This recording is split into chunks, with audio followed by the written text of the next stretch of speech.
Oh, welcome back to another episode of Pain Points. Coming live from the greatest country on earth, America. One half of the team here, Darius, Bell, and Samson, Jagoras. Yes, and every week we are grateful to get to connect with you around all things entrepreneurship in this ever-changing landscape of business. You didn't have your energy drink this morning, did you? You know what? I'm good, though. I got you. I got my guys here. Yep. I'm ready. I'm ready to go. And so I'm going to give a quick rundown of some of the things we're going to cover. Cool. We're going to jump right in. We're going to talk a little bit about Warren Buffett because there's a fun fact that Samson told me last night that was actually quite mind-blowing about Warren Buffett's wealth accumulation that we're going to dig into. We're going to talk about consistency being your superpower today. We got China banking collapse, 40 banks, I think something like $10 trillion or something like that. Yep. We got Bitcoin being up an astronomical amount since 2013. Shout out to you who bought in 2013. Yep. We did it. No, sir.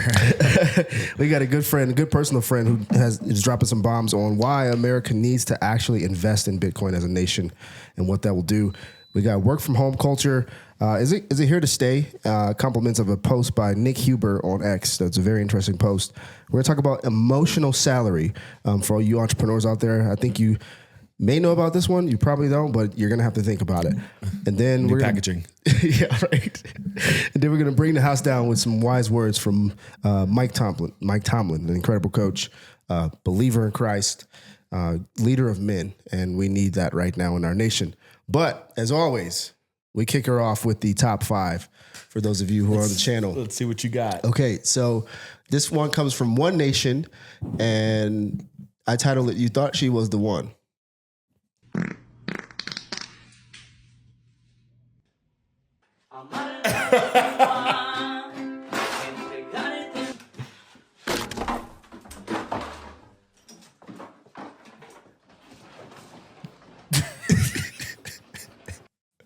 Anybody who's been married long enough knows. That ain't it. You still gonna marry her, dog. Yeah. Too good. This one is a 4th of July gone wrong. It shouldn't be this way on the 4th of July. That looks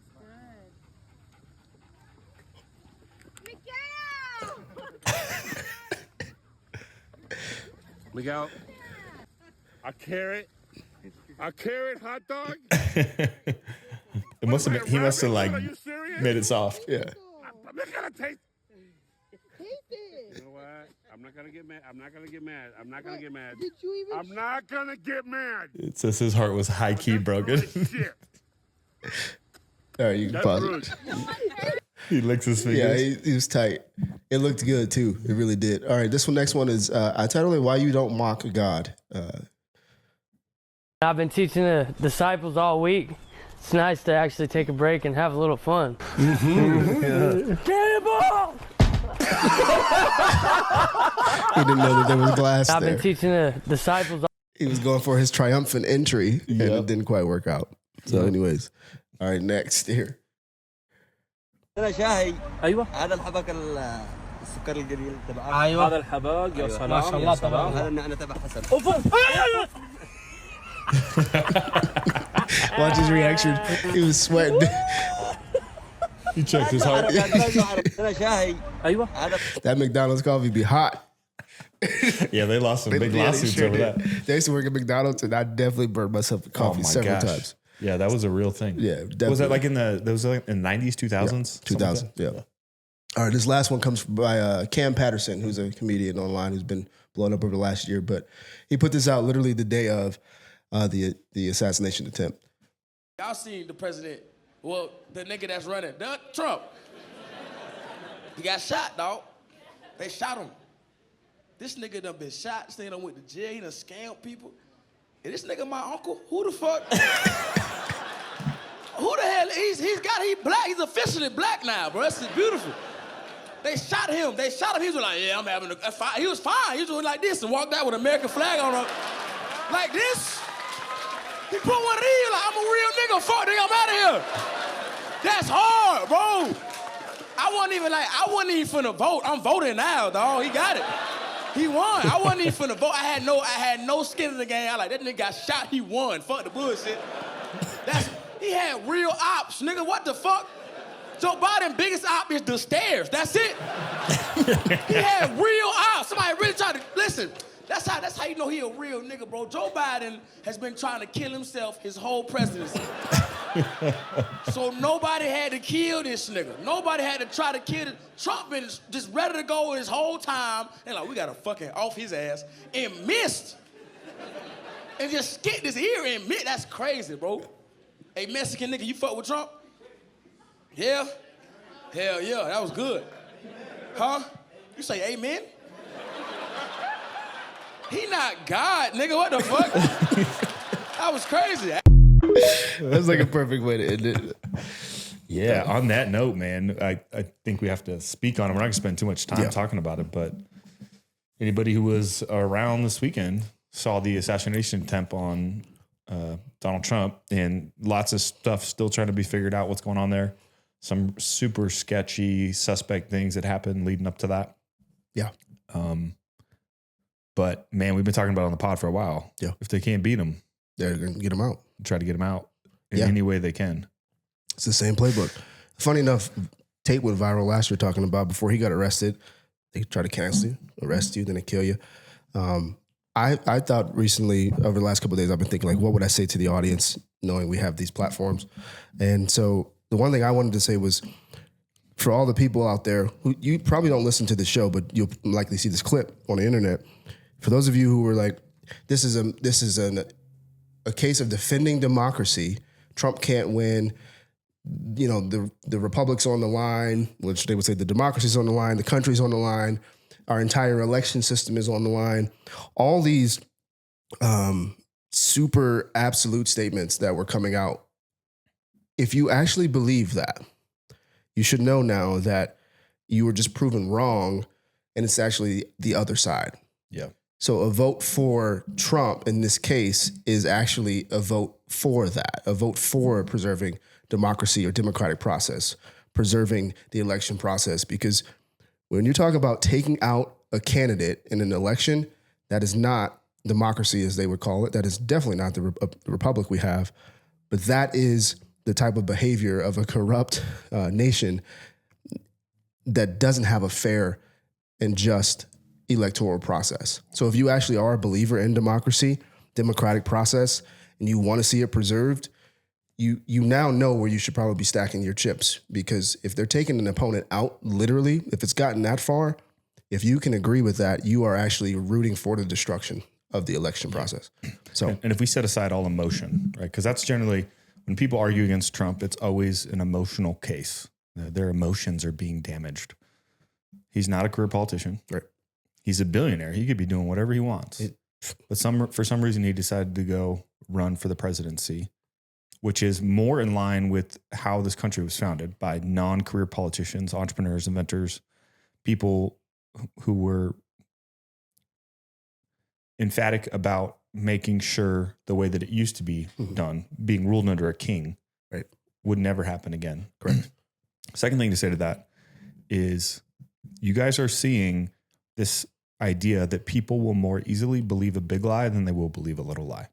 And the big lie is that Trump's the big bad man. He's Hitler. He's Hitler. He's all of that. That's the big lie. And everything the media, which is all controlled by one group, has an agenda that they're trying to push onto you as ill-educated, ill-informed people. And that's because in your head, you're like, well, nobody would ever lie that big. And that's the truth. People will more easily believe a big lie than they will believe a little lie. And so we are faced with making an uncomfortable decision. And that is, your emotions do not matter. Mm-hmm. And if you're ruled by your emotions, then you will have a very hard life. And you get what you vote for. Right. And that's how we got to where we are today. True. So, and the last thing I'll say is this, for my friends on the left out there, for those of you who have friends on the left, you need to remind them that why would they take this guy out? Why? There's a lot of reasons we can pontificate on, but I asked myself, what would be like concrete from my perspective? Well, you know what a Trump presidency would do? It would inspire millions of people to be America first. yes. Black, white, gay, whatever they want to be. His disposition towards this country, leading this nation, his rhetoric, it's all America first. Right. It's the preservation of this constitutional republic. And that is actually the most dangerous thing the left can have as an opponent. Yes. It's not policy. It's citizens that are proud to be part of this nation, because that's what's at the core of their ideologies, is the demise of this nation and the evaporation of America into this whole globalist thing. And so, and we are at the end of a 100-year cycle. Right. Coming off of post-World War II, we're approaching the end of the former era. Times have been very, very good, and we are going into hard times. Yeah. And we're going into civil unrest. And it is a form of civil war. It's not necessarily guns and blood, but it is psychological manipulation by way of the media to make people on either side of the aisle fight against each other, when in reality, the best thing we can do is come together. Yep. and align on America first. Right. Right. Facts. Couldn't have said it better. Hey, so if you're a regular listener of the show, you know that we believe in entrepreneurs. In fact, we are calling you guys to regularly take action in your community and in this country. And entrepreneurs are going to be the way that we move this country forward. Well, with that said, entrepreneurs make up 70% of the economy. And there is a massive opportunity on the horizon, which is buying businesses. Literally thousands of small to medium-sized businesses are coming to the market and looking for entrepreneurs just like you to buy them. The problem is it's incredibly challenging and fragmented and hard to navigate. That's why we created Clearly Acquired. It is a marketplace that connects brokers and their listings and buyers with community, education, finance, weekly coaching calls, monthly webinars, weekly newsletters, and ultimately one-on-one coaching to help you buy your next business. Let's face it, most of us are not going to go on to build an Uber or a Twitter or a Facebook. Most of us are going to end up in boring businesses, but that's where the real money will be made. Boring businesses. We're talking HVAC, contracting, concrete, people that are really creating and building this economy. So if that sounds interesting to you, head on over to clearlyacquired.com, where you can sign up for a free 14-day trial and join the community. From there, you'll start connecting with other buyers, brokers, listings, get access to the course, join the weekly coaching calls, and ultimately be on your way to buying your next business. Well, on that note, let's pivot into this podcast. Yeah, Let's get into the waters here. We're going to talk about Warren Buffett to lead off here. Many of you know who Warren Buffett is. If you don't, do a quick Google search. You will find out he's an impressive entrepreneur, investor, thinker around business and wealth. And Samson keyed up a stat for me that was super impressive of just how. Yeah, I heard it last night. So I was watching and listening to a podcast. If you guys are subscribers to the newsletter, I sent it out last night. It's a great podcast. But the fact was 99% of Warren Buffett's wealth was created after the age of 60. And that just completely blew my mind. And so we're going to watch the little clip on here because it's kind of long. So we'll skip around a little bit, but just to talk about what his strategy is. And then I broke it down just to give everybody the highlights in and around that. But the simple takeaway is this: time in the game matters more than anything. Again. And those are the things that you should just pay the most attention to. I think that's fascinating, right? Because when we look at Buffett, what we want is the outcome. And what we don't think about is all the things that go into creating that outcome. So what stays the same between all these different decades where he's done this, right? Yeah. So he's done it from buying net Ben Graham stocks all the way to buying great businesses, all the way to the patience to do nothing, and then once every 10 years, deploy a whole bunch of cash. Yeah. What is consistent across that period in your mind? Two of the big ones, we could come up with dozens of things that are consistent with someone like Buffett, but the two big ones are endurance, and maybe tied to that, capping a downside risk that allows him to stick around for longer than anyone else. There's also a psychological trait of wanting to keep going longer than anyone else. I use a stat in my book that 99% of Buffett's net worth was accumulated after his 60th birthday. Like the vast majority of people, including me and maybe you, if we became a billionaire at age 60, would be done. You'd move to Florida and buy a private island and like live happily ever after. For him to be that successful and to keep going full blast for what's now another 33 years and still going stronger than ever, is a very unique characteristic that plays a massive role in his success. If Buffett had retired at age 60 or 50, like a normal person would have in that situation, you would have never heard of him. The whole reason he's so successful is just the endurance. And there's a psychological and a financial component to that. Never getting wiped out financially, and the psychology that will allow him to keep going full blast for nearly a century on end now. But Cool. that's You can pause it right there. So one of the things, if you actually listen to Warren Buffett talk, he talks about the power of compounding, right? This is being in the game consistently year after year, day after day, week after week, and doing it in a low risk environment. And so I cut my teeth in the world of investing as a futures and commodities broker, which is some of the highest leveraged, most volatile trading that you could ever do. And my mentor always talked about it's more important to know what your loss is going to be and cap that before you ever get into the trade. So that's the downside risk piece. That's the downside risk piece. So we always were taught you never trade without a stop loss. Stop loss means if the market goes down or up, depending, because in futures markets you can buy or sell. You can get into the market either way. You always know that if it reaches this point, I'm out. Like that's my threshold. And the law of probability said that if you're going to take a number of losers, in fact, you're going to have a string of losers, but your one winner will be so substantially bigger than your losses if you protect your downside risk that it won't even matter.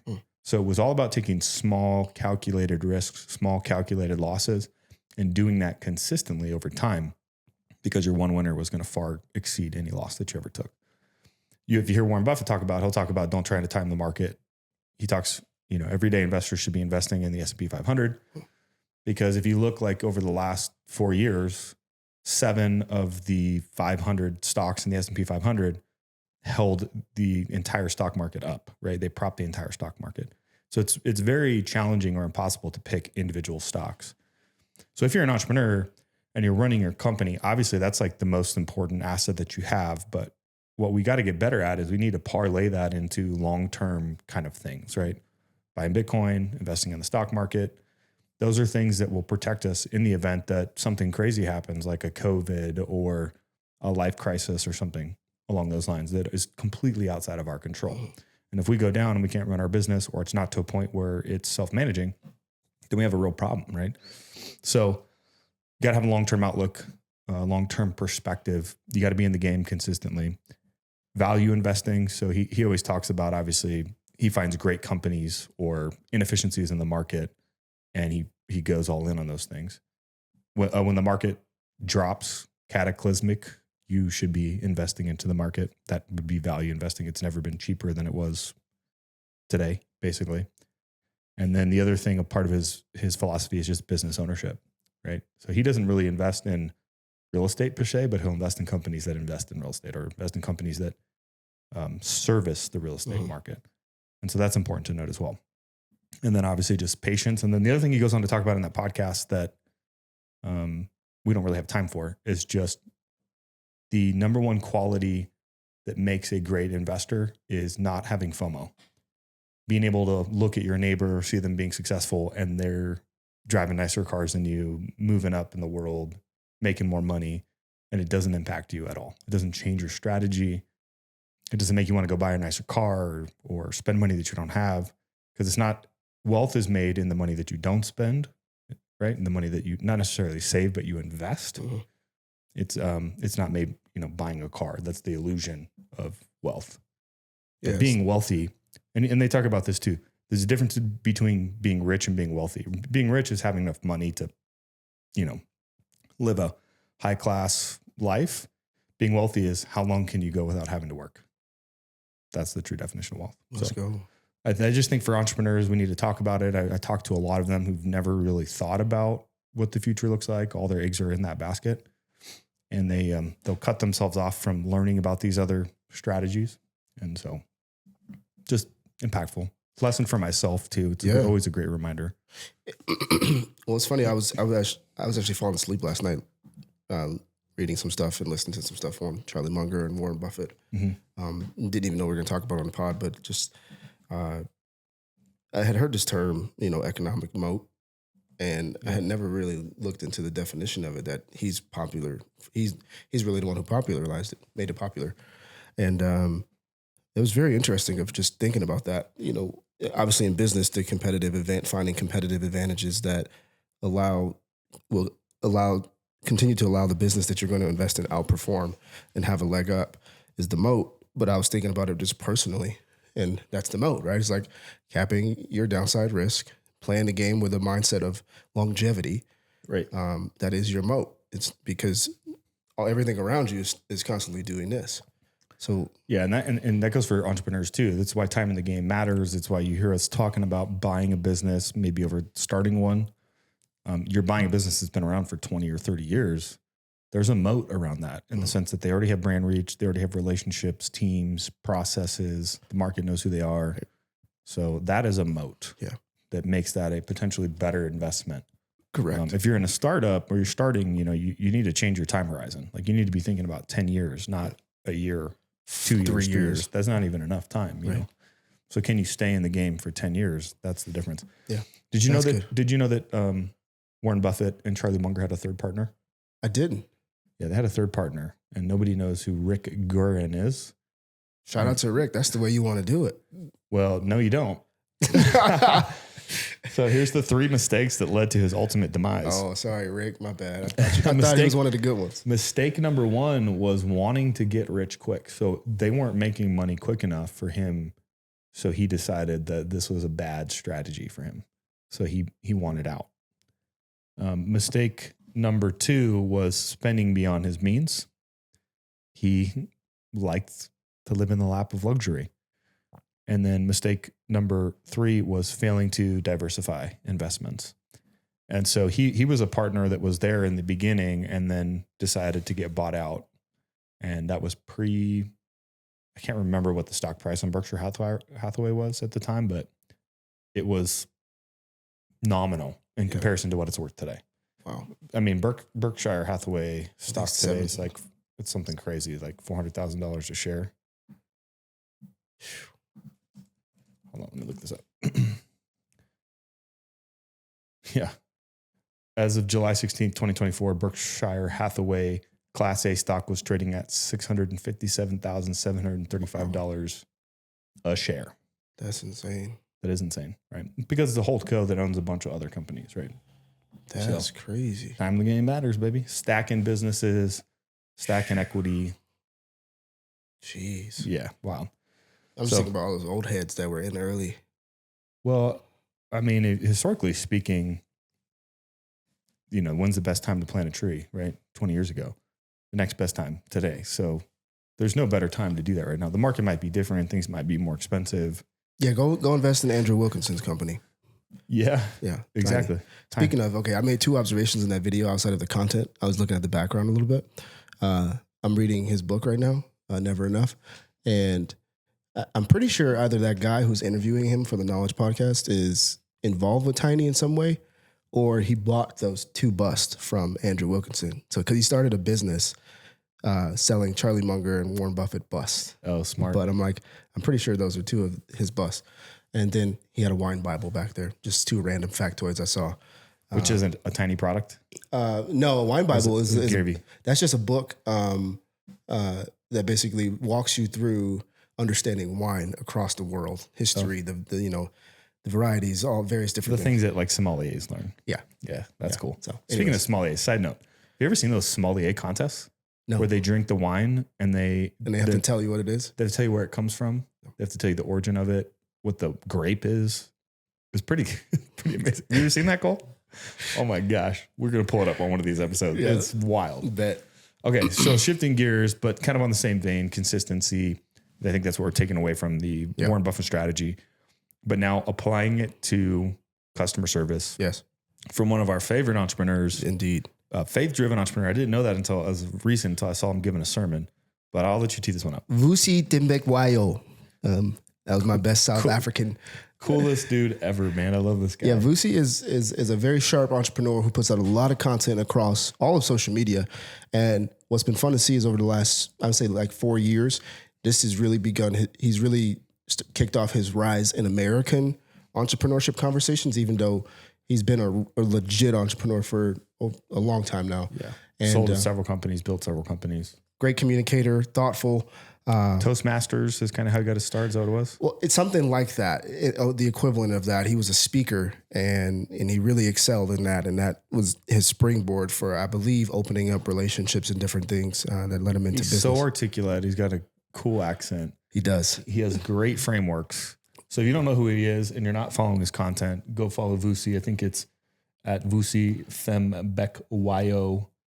Yeah, on you can, Twitter. And he goes by VT because he knows that's hard for people to say. Yeah, so search VT all caps, and but he tees up this post on consistency. I'm just going to read the little blurb here, and then we can jump into it. But he says, consistency in customer service is the cornerstone of a successful business, ensuring a great customer experience that builds trust and loyalty. When a business consistently meets or exceeds expectations, it creates a reliable environment, fostering trust and long-term relationships, which are key and essential to doing what we were just talking about, playing the long game. Yep. So let's listen to Boost. If you have customers and you're servicing them and you want to think about how do you deliver an amazing and incredible customer experience, here is what the research tells us. You've got to do 4 things, just these 4 things. Make sure that you are relevant, convenient, reliable, and responsive. Let's start first with convenient. What does that mean? Offer your customer choice, not too much. Be consistent and be timely. And the most important of these is consistency. Being inconsistently good is worse than being consistently bad. See, when you're bad, the customer knows. They build in the emotional residue to deal with your bad service. But when you're good, then you're not. Then you're good, then you're not. That's how you end up with bad reviews. And the difficulty for those of us, especially those of us who run practices of people in our businesses, is how do I make sure, I don't know if it's just me that I'm preaching to, but my challenge is how do I make sure that my people have the same obsession and passion in delivering customer experiences I do? How do I make it consistent? Be reliable. What does that mean? Whatever promise you make your customers, you make sure you keep that promise. Whatever it is, that is the brand promise. If you say we are the most incredible, amazing customer service business, keep that promise. If you say we are the most responsive to our customers, you keep that promise. If you say we're always going to make sure we give you the best advice, even if we don't benefit, you keep that promise. You keep that promise. That's good. That is good. My thought on that is, especially in service-based businesses, is productizing your service. And that sounds counterintuitive because a product is like this tangible thing that you can buy and take with you. But a service and the way that that's delivered has a tendency to not be so predictable. Right. So the thought process is if you can productize your service, meaning you can make it duplicatable and repeatable so that the person with the lowest level of skill can execute at the highest level, then all of a sudden you can build in that consistency. And that's the number one thing that I have seen with service-based businesses is they're relying so heavily on the talent that they can acquire that they have to go after the best talent that they generally can't afford early days, right? Because those really talented people already have jobs, and those people are the exception. They're not the rule. And so when you productize your service by building in SOPs, leveraging technology, automation, making it as easy as possible for a single individual person to have the most bandwidth possible to execute at the highest level and deliver on that customer promise, that's when you get consistent. And it's never been easier than it is today. Yeah. On the productized piece, Naval Ravikant has some great insight. Man, his tweet, I believe the book the Almanac of Naval Ravikant is a worthy read if you can get through it. But he says on productizing yourself, he says, productize has specific knowledge and leverage. Yourself has uniqueness and accountability. Yourself also has specific knowledge. So you can combine all these pieces, uniqueness, accountability, and your specific knowledge and leverage to productize yourself. Yeah, and we have all heard the 80-20 rule, right? So if you just have a team of people, let's just say salespeople, for example, 20% of them are going to be driving 80% of the revenue. So how do you raise that bar? How do you raise that number? You productize, you systematize. Hey, this is the way that this is our process for opening and closing a phone call. This is how we do demos. This is how we move people through the sales pipeline. This is how we know we've gotten from the first stage to the second stage to the third to the fourth to the fifth to the sixth, seventh, eighth, the ninth, the 10th. Right. And you make that clear. But instead, what you do, you get 100 salespeople, and it's just like, well, this is how I like to sell. Right. Don't do it like me because this is my style. It's like, that's not duplicatable. It's not teachable. And if that person messes up, is off their game or whatever, how do you know how to fix it if everybody's doing it a different way? Right. So I love that. That's really good. That's really good. Cool. Well, shifting gears off of that, let's talk about but this struck me because the second largest holder of U.S. treasuries is China.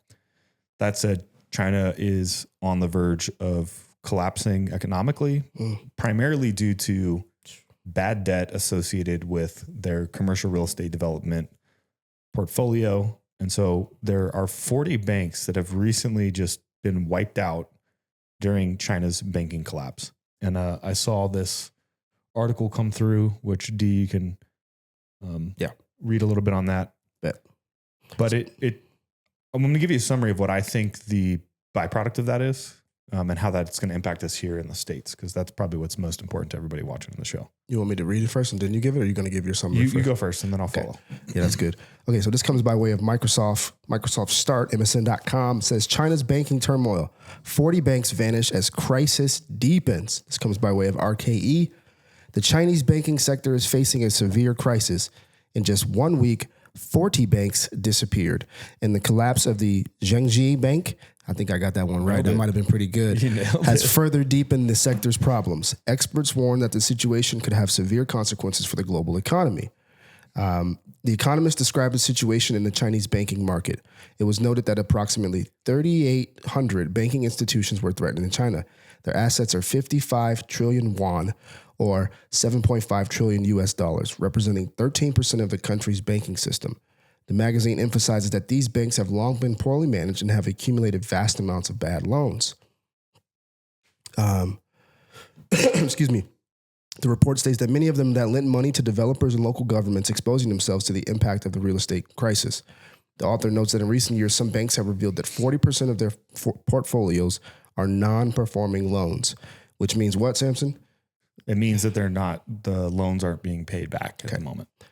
The rare disclosure of a bank's problems may underscore the seriousness of the situation. So they're digging into this quite a bit. I won't read all of this, but here's a couple of other key facts. The expert forecasts that slower growth in China's economy will exacerbate banking problems. He believes the situation will most likely end with massive liquidity injections, economic stimulation, and investors fleeing towards hard assets, which if you don't have those, this thing goes bye-bye.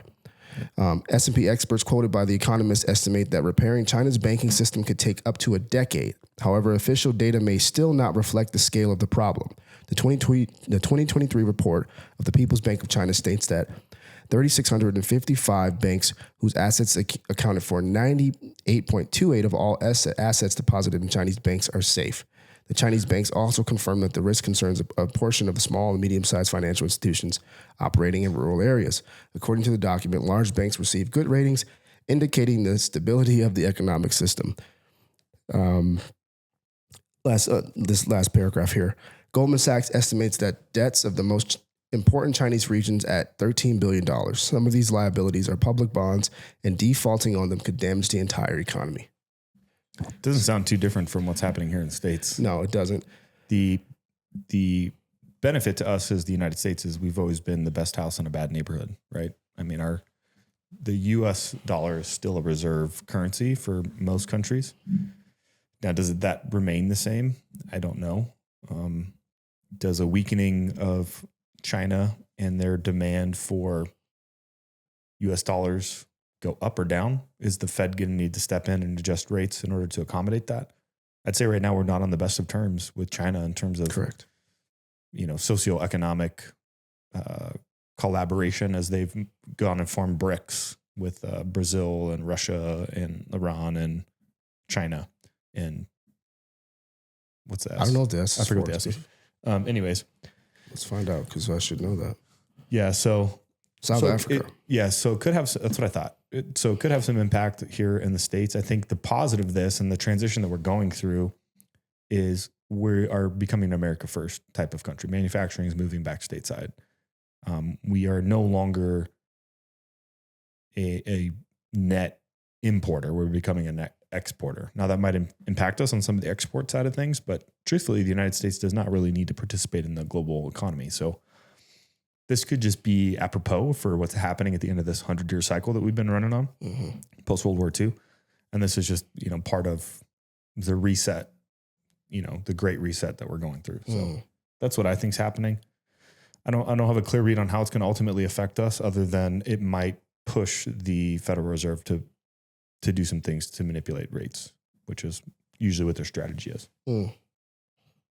It's wild. Going back to where we were leading off, there's very little certainty anywhere. Right. It's just like that piece is, I'm catching that over this last month or so, just looking at some of the stuff. It's like the uncertainty is everywhere. And so to Buffett's point, right? Like, how do you position yourself to minimize that, the downside of that uncertainty working against you? And then, yeah. And to echo Warren Buffett, be fearful when others are greedy and greedy when others are fearful. And I think we are moving into a period, and we've probably been in this period for a while, where people are very fearful about what's happening. They're still spending money and the economy hasn't totally locked up, but they're losing jobs. Interest rates are at all-time highs, and there's not really any kind of relief in sight. And so there is no better time to be starting a business, buying a business, pushing your business Taking forward, action. spending time on marketing, investing in marketing, doing all these things that everybody else is pausing and not doing because everybody's fearful. So now it's time to be greedy, right? In a good way. Well, yeah, when you say greedy, take action. Just interpret that as take action. Right. Get in position to make moves and make them. Yep. And kind of going a couple legs back in this podcast, but this is why it's important as entrepreneurs to be stacking other investment vehicles as we go, keeping powder dry, having other means to get liquidity, because opportunity is presenting itself and will continue to present itself, I think, over the next year. I mean, in terms of commercial real estate debt in the United States, a lot of that's coming to maturity in 2025. So we're getting through the election. Not much action happens in the stock market during the election. President gets in. Who knows what's going to happen? Are they going to reduce interest rates? That might be the only thing that ultimately saves a lot of this commercial debt crisis that's happening. And similar to China, the majority of this bad debt is currently owned by smaller banks. And so does that mean that we see a roll-up or a consuming of these smaller banks? I don't know. Yeah, but it might mean some assets are up for sale. It doesn't mean, some assets are up for sale, but I think that China has been operating no differently than we have in the United States. Yeah. And so this might give us some clues about how things might play out here. What's really wild is that people have been saying, for many people I know for years, actually including you, have been saying that this is all a smoke show. The strength of the Chinese economy. Yes. I've been saying this is a smoke show for a long time. Yeah. It is. And it's becoming clear. Yeah. Because a few years ago, like a guy like Ray Dalio was like all gung-ho about China. Right. So, and I was like, what are you smoking, Ray? Whatever it is. He's a smart guy. He's changed his tune since then. But yeah, whatever it is, it's high quality. All right, so let's some high quality stuff. Let's go to this report here on Bitcoin that comes by way of Fox News, posted by Bitcoin Magazine, that this astronomical number by way of Fox News, Bitcoin is up. I won't even ruin the clip. Actually, you can see the caption, but let's listen to the clip and then let this gentleman do his job. Why do people love Bitcoin? Why do they love crypto? Well, I got to tell you something. 28% of young folks say they want it, and I'll tell you why. Going back to 2013, the number one asset, the number one performing asset, Bitcoin, Bitcoin, Bitcoin, Bitcoin, Bitcoin, Bitcoin, Bitcoin, Bitcoin, Bitcoin, Bitcoin. How much? How about 315,000%? 315,000%.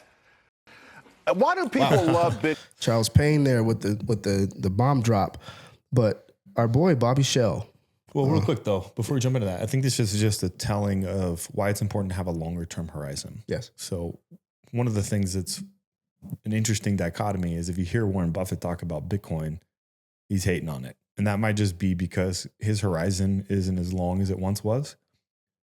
Because he says it's a farce, it's this, it's that, it's never going to be here, yada, yada, speculation. Yada. He thinks it's a bet against the United States and America, which I don't think it is. I think it's just a new form of technology that he is unfamiliar with. There's a lot of technology companies that Warren Buffett passed on. So keep in mind, he's the Oracle of Omaha for sure. Great investor, but there are plenty of other great investors who understand technology and understand the internet and understand things.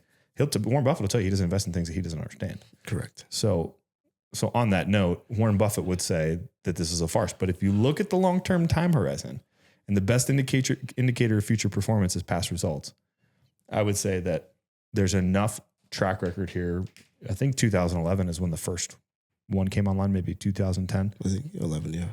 So we're there. I mean, 10 years of consistent upside is enough time, and it starts to normalize the swings in the market. Yeah, 315,000%. Yep. So that's pretty significant. Well, our friend Bobby Shell at Bobby Shell across every platform, I believe, is a Bitcoin entrepreneur. Bitcoin maxi entrepreneur, but he's just a sharp man who, in this particular conversation, people should be listening to him. But I want to play the first minute or so of this, and then you guys can find a link. We can maybe link it in the description. But he's worthy of following if you want to understand a lot of these things and why entrepreneurs and small business owners need to be thinking about Bitcoin. Very intelligent man who breaks things down with clarity. So, will America buy $1 billion in Bitcoin for their strategic reserves? Will Trump back the dollar with Bitcoin? Well, one thing we know is Trump is defending our rights to sovereignty, holding our own keys, running our own node, and protecting the ability to mine. There's a lot of states who are standing up and signing off on this, but at a national level, having a president that understands where the puck is going, where the future of money is, and protecting the rights of citizens is one of the most important things that could be done today. Money drives everything. Money's in the middle of every economic transaction. As Charlie Munger said, show me the incentive and I'll show you the outcome. Well, right now the incentive is to just keep printing dollars and handing it out to anyone who wants it, and that destroys the middle class, it destroys the poor, and it enriches those who own all of the assets. So what can we do as a country? Well, the first thing we could do is immediately print $1 to $10 billion and buy Bitcoin. Why? Well, we're sending 50, 60 billion here and there to Ukraine and all of these companies. And, it's great because when we pay Ukraine, we're paying all of these war organizations that we have in America to make weapons and do this and that. But more importantly, if we have a vision and we want to have capital into the future that the globe's going to be using, we're going to be buying Bitcoin. Because say we put $10 billion into Bitcoin today, 10, 15 years from now, that will be $1 trillion worth of value. A lot more economic power can be harnessed and utilized, whether it be for war or economic expansion in America, because we're talking about a form of money that can't be debased. No one else can issue it. And studying Ray Dalio's Changing World Order, how empires rise and fall, there's the good chance that the American empire continues longer than a lot of people suspect, because when it comes to stable coins and just crypto in general, Tether, USDC, and a lot of these dollar stable coins, they're some of the biggest buyers of US treasuries. And if we can make dollars more accessible to the world, the chance of us losing the reserve status becomes diminished. It's less likely that the dollar will fail in the short term. So if we want to stay as the leading world order, we need to adopt Bitcoin, back our reserves with Bitcoin, and make stable coins more accessible to others. Now you can totally say and share a lot of what Whitney Webb and some of these other folks have talked about, how Tether's in bed with a lot of these companies that are related to Epstein and the PayPal mafia and just Wall Street. And yeah, that's true. But we're not talking about Bitcoin winning versus the dollar right now. We're talking about America sustaining its position as the global superpower and what America needs to make as a decision on how to sustain that. And the most advantageous thing they could do is print $1 billion to $10 billion and immediately go buy Bitcoin over an OTC desk and hold it, and continue that over and over and over again and become one of the largest holders of Bitcoin globally. And by doing so, it's going. That's good. Yeah. So for those of you who are unfamiliar with the Bretton Woods Conference, which was officially known as the United Nations Monetary and Financial Conference, it was a gathering of delegates from 44 allied nations in July 1944 at the Mount Washington Hotel in Bretton Woods, New Hampshire. The conference aimed to create a new international monetary and financial order after World War II. The key outcomes and agreements for the conference included establishment of the International Monetary Fund. The IMF was created to provide financial assistance and stability to countries facing balance of payment problems, promoting international monetary cooperation. Hence why we're constantly lending money to other countries. 2, creation of the International Bank for Reconstruction and Development. Now part of the World Bank Group, the IBRD was established to help finance the reconstruction of war-torn Europe and support the economic development of less developed countries. Point number 3, the Bretton Woods was fixed exchange rate system. The conference established a system on fixed exchange rates where currencies were pegged to the US dollar. And the US dollar was convertible to gold at a fixed rate of $35 per ounce. This system aimed to provide stability in international trade and finance. Then you also had the dollar gold standard. So the US dollar became the central reserve currency and other currencies were pegged to it. The US agreed to convert dollars into gold on demand, solidifying the dollar's role in the international trade and finance. What was the problem though? There wasn't enough gold compared to the amount of dollars that they were printing. And eventually they broke the gold back. Can't keep a promise that way. The only thing that saved us was the petrodollar, which we've talked about previously on this, which basically said that with the settlement currency for all trade of crude oil was going to be in US dollars. But as we've continued to print, we're reaching the end of this economic cycle. We now have a dollar that's backed by nothing. Hence why when we print more money, the currency gets debased and the rest of these countries start to flounder because their economy gets weaker. Hence why BRICS is forming up to create their own solution.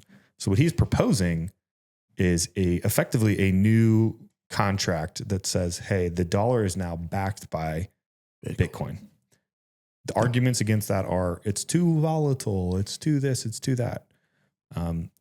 Gold is still a reasonable means to back up the dollar. We could return to that, but that would require us to remove a bunch of dollars out of the system. Right.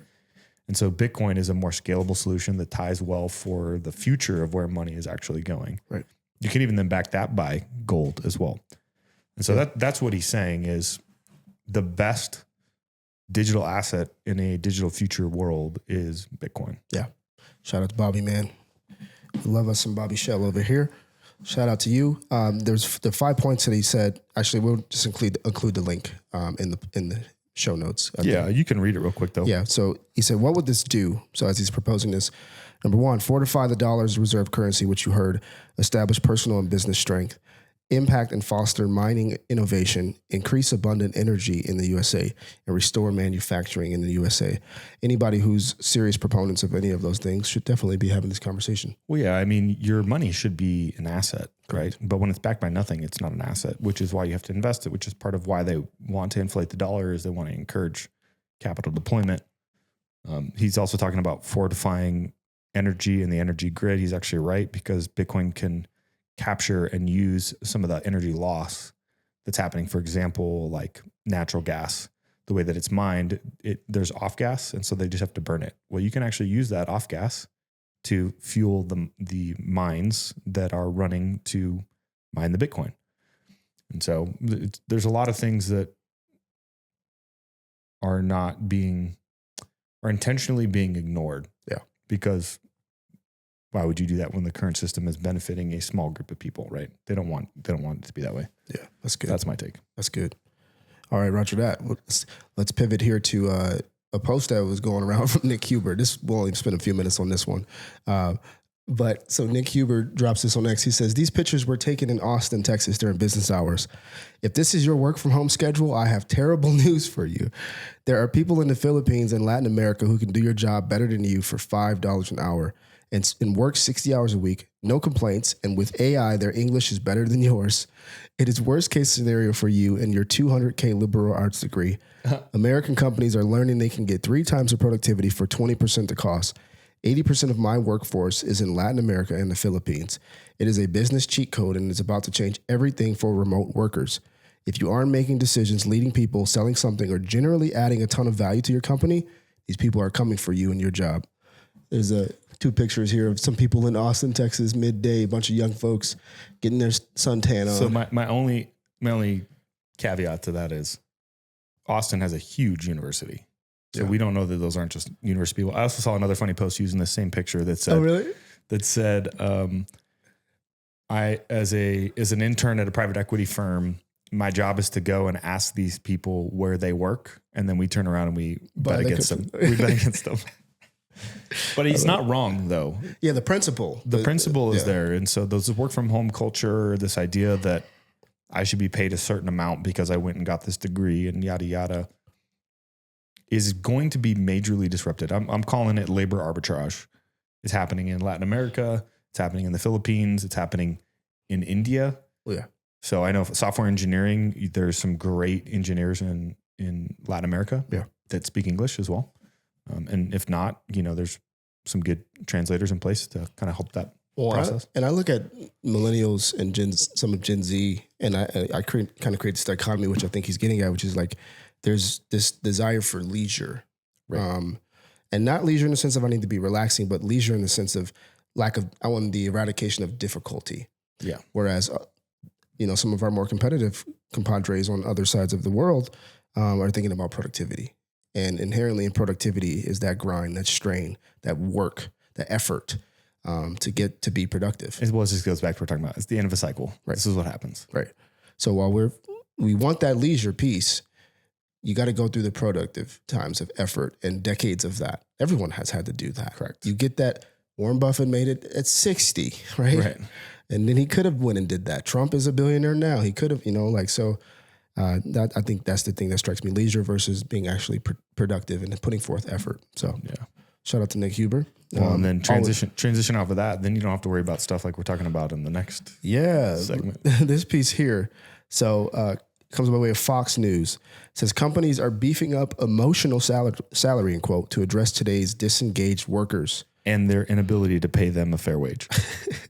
The article leads off, over 75% of the global workforce is neither engaged or actively disengaged at work, according to a recent report commissioned by Gallup, and it's costing the world a whopping $8.9 trillion annually. And this data demonstrates, boosting employee engagement isn't an easy feat, and some employment analysts are noting that companies are now building up emotional salary to increase employee engagement and productivity. But what is emotional salary, and how is it impacting the workforce? Well, let's just define it. Emotional salary includes the non-monetary aspects of a job, such as culture, career, and work-life balance. An employee's emotional salary is the measure of whether they feel rewarded beyond base pay, said Caitlin Nobes, head of workforce research, based out of Canada. Emotional salary is completely separate from monetary compensation, which is needed to meet foundational needs for safety and security. Employee morale is a vital aspect to productivity. Employees who feel their efforts and work go unnoticed are in turn more likely to underperform, disengage, and eventually quit. Another important component of employee engagement is recognition. Something as simple as recognition is an investment in emotional salary can shift this narrative. Frequent and meaningful recognition is a critical driver of emotional salary, increasing a sense of belonging, engagement, and productivity, and lowering the risk of turnover. I won't keep reading, but that's essentially what they're getting at. How do we do things that create a sense of belonging, engagement, productivity, and lower the risk of turnover in the long run? Yeah, I mean, I think this is only really relevant in large corporations. Yeah, right. So large companies, I mean, the majority of companies out there have less than 100 employees. So it's funny how they use this to set the trend, but I think most people are waking up to the fact that it's actually really awesome to go work for a small to medium-sized enterprise. Yeah. And actually have a relationship with the owner and the people and be involved in each other's life and give up a little bit of the corporate, benefits package to get a higher degree of relationship, because your work is where you spend most of your time. And so if you're not loving that, you're not loving the people that you're working with, then this kind of stuff is probably necessary. That said, if you are a small to medium-sized business owner and you can supply this type of stuff, say, hey, we're going to pick a charity and we're all going to go do work on it, or we're going to contribute to it or something like that, that carries a lot of weight. Yeah. And for me, I just want to look quick is that when I read this stuff, you know what I really think? I think it just points out the actual leadership crisis in America. Agreed. Because, some of this stuff, if we're talking about all this belonging, engagement, productivity, and lowering risk, that's all people stuff. Right. At the end of the day, you're not going to buy someone's loyalty. You're not going to, they leave people. And so you're a poor leader. and the people under you are leading poorly too. And because there's plenty of people out there who don't have these problems. Well, and that's what I'm talking about. It's the relationship side of management, right? There's the structural side when you get into large organizations, but the relationship side is what is often missed, right? You can structurally be above somebody and still not have a relationship with them. True. Well, and people confuse management and leadership. They confuse leadership being in the title you have. And dude, at the end of the day, leadership is, serving vision and, doing things for the sake of those whom you are responsible for. Leadership is servitude. Yeah, media has created a lot of different images for us of what we think leadership is. It's always making the decision. And it's like, no, that ain't really what it is always. We know that having children and wives, you don't, hey, wife, we're going there. We're doing, no, it ain't, that's not leadership. Yeah. So anyways. Cool. So, well, let's end on this. This is one of my favorite coaches of all time. Mike Tomlin here with the video to close us down. 1 minute here. His message ultimately is, it's not what you are capable of, it's what you are willing to do. Shout out to all of you American entrepreneurs who are grappling with that. It's not what you're capable of, but what you're willing to do and do long term. Well, and real quick, for those people who have college degrees that are currently coming out, that's the gap. Yeah. Nobody cares that you have a college degree. So, yeah. And so what I want to do, I want this to close us down. And so how about we try something different? We appreciate you rocking with us today. We're going to let Mike Tomlin bring us home. If you got value from this, which we try to bring you value, give us some likes, give us some shares, some comments, some reviews, whatever it is, so we can know that you appreciate what we do and you're getting value from this, or ways that we can continue to improve, because that's why we're here. We're all in this journey of entrepreneurship in this great country together. How many of y'all think y'all can run really fast? Who's a speedster? Okay, hands down. Who can jump really far? Who's a leaper? Who's got a vert? Great, okay, hands down. Who's really strong? If you're a strong guy, you don't win physical confrontation. You don't lose physical confrontations. Beautiful, great. None of that matters. None of it matters. Hear me. Hear me. It's not what you're capable of. It's what you're willing to do. Everybody hear me? It's not what you're capable of. It's what you're willing to do. I know plenty of people that are capable. I know fewer people that are willing. You know what I mean? Will is a powerful thing. Ask yourself, what are you willing to do? It's good. How many of y'all think y'all? It's good. Okay, I got nothing to say to that. That's what I'm saying.